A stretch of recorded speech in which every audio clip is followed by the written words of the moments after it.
Before we start this video, do like and subscribe to our channel and not miss on any updates. Hello friends, welcome to the first FinFry from chapter Advanced Capital Budgeting. First concept, what is cash flow after tax? Cash flow after tax is revenue minus cost minus depreciation, whole thing in a bracket multiplied by 1 minus tax rate plus depreciation. Why are we adding depreciation? Because depreciation is a non-cash item. If you expand this formula, you can also rewrite it as revenue minus cost, whole thing in a bracket into 1 minus tax rate plus depreciation into tax rate. These are the two formula, both of them give you the same answer, and answer is cash flow after tax every year. So this amount or this value that you get is used to compute annual cash flow, and then thereon NPV, PV, so on and so forth in the capital budgeting process. Interest rates are never additive. Interest rates are always multiplicative, or you divide them, you don't add them. What do I mean by that? Nominal rate is equal to inflation plus real interest rate, but you don't say N is equal to R plus I, where N is nominal, R is real, and I is interest rate. No, that is wrong. 1 plus nominal interest rate is equal to 1 plus real interest rate into 1 plus inflation. Same way, 1 plus real rate is equal to 1 plus nominal rate by 1 plus inflation rate. So interest rates, whenever you do in this chapter, any other chapter, are not additive, not subtractable. They can only be multiplied or divided by after adding 1 to it. Right? So this is a very important aspect. When data is given in terms of real cash flows, you convert that into nominal by multiplying it with 1 plus I, and then 1 plus N, which is the nominal cash flows are given, you arrive at real cash flows by dividing it by 1 plus I. So that is how you arrive at nominal rates and real rates, which you use in capital budgeting process. What is the expected value of cash flows when probabilities are given for variety of cash flows? It is very simple. Expected cash flow is equal to sigma, which is sum of cash flow multiplied by respective probability, and you multiply each individual cash flow with its probability and add all of them up, you get the expected cash flow for a period. Now this is a very simple formula, but sometimes we do tend to make mistakes, so please remember it. Expected value or expected cash flows when different probabilities are given for different cash flows is sum of each individual cash flow multiplied by its respective probability.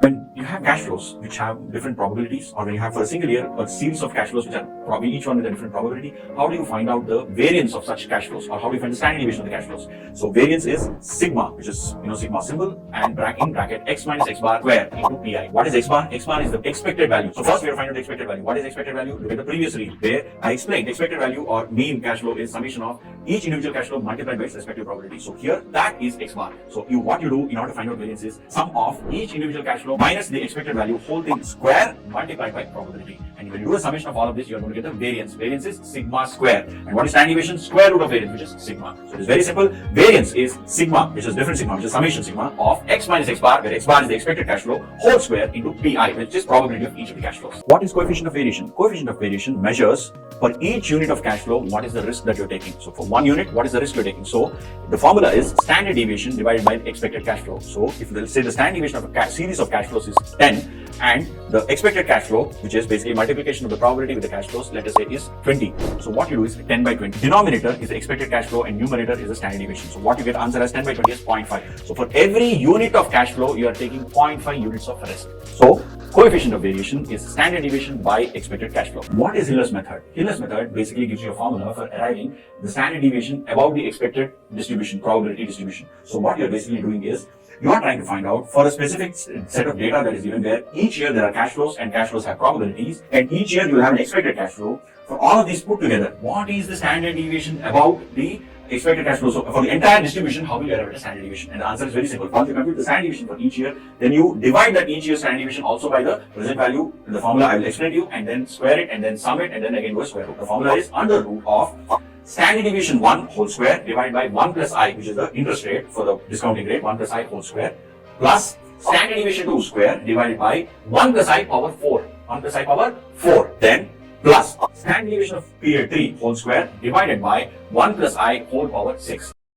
So you please notice sigma 1 is first year, sigma 2 is second year, sigma 3 is third year, but all the sigmas are squared, but the denominators for each of them keep increasing. For the first year, you have 1 plus I squared. For second year, 1 plus I power 4. Third year, 1 plus I power 6. Whole thing again is under root, and it gives you what? It gives you, when you are squaring a standard deviation, you get to variance. When you're again taking a root of that, you're going to get the standard deviation itself. So the standard deviation above the probability distribution, which is computed using the Hiller's method, is under root of sigma 1 square by 1 plus I whole square plus sigma 2 square plus 1 plus I whole power 4 plus sigma 3 square by 1 plus I whole power 6 whole being under root. This is our Hiller's method. What is profitability index? Profitability index is a way to compare two projects. Right? If two projects have very similar NPV, or if two projects are giving out very similar return profile, how do you compare them? So you would compare them by using something called as a profitability index. Profitability index is, the numerator is discounted value of all cash inflows and the denominator is total cash outlay or cash outflow. What is certainty equivalent? Certainty equivalent is a way in which you use, or it's a number that is used to multiply each year's cash flows so that you arrive at a certain cash flow. Instead of using a higher discounting factor, you are adjusting the cash flows. And the way it is done is, you take a summation of all cash flows and each year's cash flow is multiplied by with its certainty equivalent. And the certainty equivalent looks very similar to a probability. But how do you arrive at certainty equivalent? Certainty equivalent is equal to your certain cash flows divided by uncertain cash flows. And this number, this ratio, certain is in the numerator, uncertain is in the denominator. So always this ratio will be less than 1. Why? Because certain cash flows are always very few and uncertain or total cash flows are always very large. So this ratio will always be less than 1. So certainty equivalent is certain cash flows divided by uncertain cash flows, and this ratio is always less than 1. Sensitivity analysis and scenario analysis. Sensitivity analysis basically tries to identify what is the change in the output, which is basically your NPV, for a small change in input, which is basically could be a discount rate, could be any sales volume, could be your contribution, could be your variable cost, could be your volume, could be any fixed cost, anything. So it tries to identify for a small 1%, 2%, 5%, 10% change in one of the input variables, what is the change in the overall NPV. And sensitivity can be done in two ways. Typically, it is taken at 1% or 5% or 10%, or you try to find out the change required in one of the input parameters to make the NPV 0. So either you take 10% change in sales volume, how much does it impact NPV, or how much change should you make in the input volume such that the NPV changes by 100% and becomes 0. So this is how you compute sensitivity. What is scenario analysis? In scenario analysis, you don't change one factor at a time. In sensitivity, you change only one factor. All others were constant. In scenario analysis, you change more than one factor at a time. You change 2-3 things, and then you create a scenario called base case scenario, or a best case scenario, or a worst case scenario. So in each scenario, you will have certain parameters performing in a different manner. So it is basically 3-4 parameters working together and creating a scenario. So that is what you do in a scenario analysis. Whereas in sensitivity analysis, you change only one parameter and see the impact of that on the NPV. A risk-adjusted discount rate. So in capital budgeting process, you adjust for risk either in the numerator or in the denominator. That is either in the cash flows or in the discount rate. You don't adjust it at both places. RADR, which is risk-adjusted discount rate, basically is a method by which you adjust the discount rate for increase or for increased risk or decreased risk. And how do you compute that? You take risk-free rate and to that you add a premium. If you discount after-tax cash flows, you use a after-tax discount rate.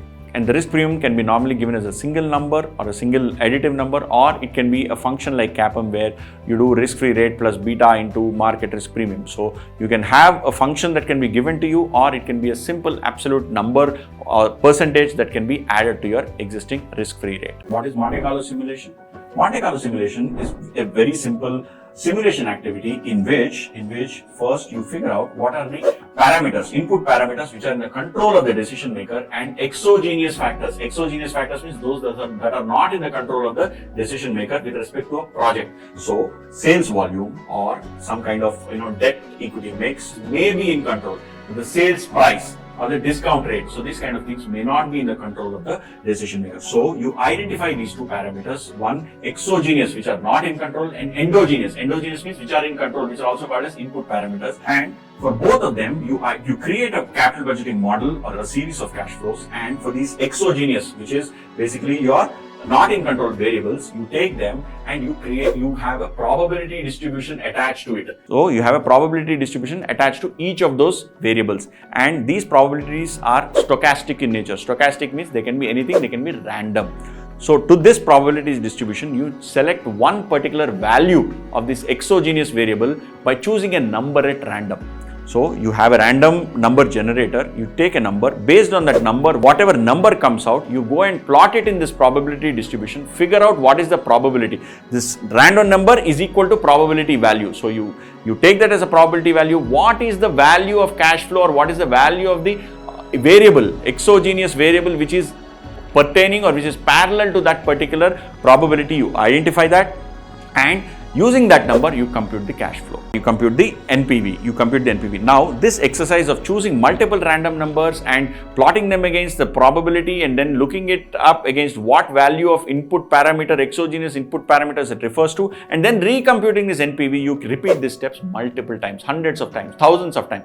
And when you do this, you basically get a distribution of NPVs. When you get the distribution of NPVs, this distribution of NPVs, basically gives you a range. It gives you a range in which your NPV could potentially be, depending on for various values of these exogenous variables. Instead of giving an NPV value as the probable outcome of a project, you give the range, you give a confidence level, or you give a confidence interval. So with 95% probability, I think that the project will give an NPV of greater than 1 lakh. Or you say that the mean NPV of this particular project is X value, or 1 lakh, and the 1 sigma level or 2 sigma level or 2 sigma variations of this cash flow are, standard deviation of this particular cash flow could be 10,000, 5,000. So you mention that the range, the 1 sigma, 2 sigma range for this particular NPV of this project is in this range. So that is how, instead of giving an absolute value as the output of NPV or a capital budgeting exercise, you give a range of values as the output, giving a confidence interval. This is what you do in a simulation exercise, or what you call as Monte Carlo simulation.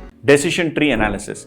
In order to figure out if a project is a go or a no-go, or if a decision is good or not, you can draw a decision tree. A decision tree basically starts with a square, which is basically you take a decision. The decision has outcomes. It can have multiple outcomes. Now the outcomes, when you have outcomes, you have to make choices. These choices are represented by circles. And then from these circles, again, when you make choices, you have outcomes. You always start from right to left and not from left to right. So you start at the end points, then figure out what is the expected value of these outcomes, then look at a particular choice, then add up expected value of the choice and figure out whether what decision is supposed to be taken. So it is a process that starts from end and goes to the beginning, instead of the usual thought process of beginning to end. One important point that you have to note: when you have a decision tree, when there is a starting place where there is a decision and there are multiple outcomes, think of multiple lines.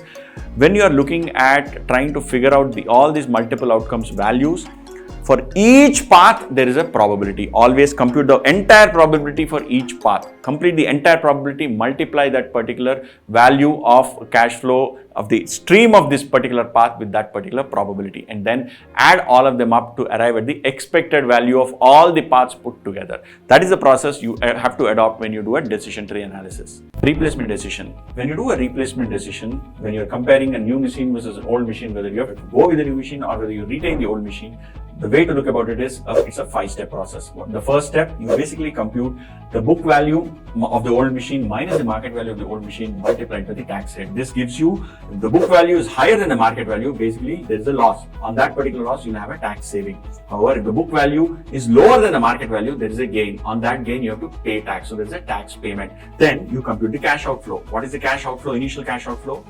The initial payment that you make with respect to the new machine minus the market value of the old machine that you have sold, because that is an inflow, and minus any tax payment that you have to make, or if it is a tax savings that you have made, or if it's a tax gain that you have gotten, you will add it. This is step number 1. You find out the annual incremental cash flow. You do this for each year. Then, as part of the next step, which is step number 3, you do a summation of present values of all such incremental cash flows. You do a present value of summation of all such incremental cash flows, and to this you add the present value of the salvage value of the new machine. You add the present value of the salvage value of the new machine. This will give you the present values of all the future cash flows. Step number 4, present value of all the future cash inflows on one side and present value of the cash all outflows, which are typically on day 0. You compare both of them. If the present value of cash inflows is greater than the present value of cash outflows, then it is a go decision. That is, you replace. If the present value of the all inflows is less than the present value of all outflows, then it is a no-go decision. That is, you do not replace the machine. It's a very, very simple thing. Remember, understand, write it on pen and paper, you will remember it. What is optimal replacement period? You can compute what is the optimal replacement period by computing a number called EAC, equivalent annual cost. Equivalent annual cost is present value of all cash flows divided by the present value annuity factor. Typically, when you're looking at replacement, you're looking at all costs. So the present value of the numerator is present value of all cash outflows only typically. In case there are in between intermediate period inflows, you have to add them, but typically present value of all cash outflows divided by the present value annuity factor. So it is a summation of present value factors. So it is not a single year's present value. It is a present value factors summation, PVAF. So numerator is present value of all cash outflows, denominator is present value annuity factor. That will give you a number called equivalent annual cost, and you compare the equivalent annual cost across various options or choices that you have and choose the one where the equivalent annual cost is the least. And then you take a decision when to replace. Whichever choice has the least equivalent annual cost at that particular point, you replace. What is adjusted present value? Adjusted present value is one way of evaluating a capital budgeting decision or an investment process. What you do in this is you separate the financing decision from the base operating decision. So you compute something called adjusted present value, which is the present value of all cash flows, base cash flows, excluding the finance cost. To that, you add the present value of all tax benefits. So you take the base case NPV, and to that you add the present value of all tax benefits. We will discuss about this in much depth in a subsequent chapter. In this chapter, this is what is important. To stay updated and prepare for your AFM exams, one small concept a day.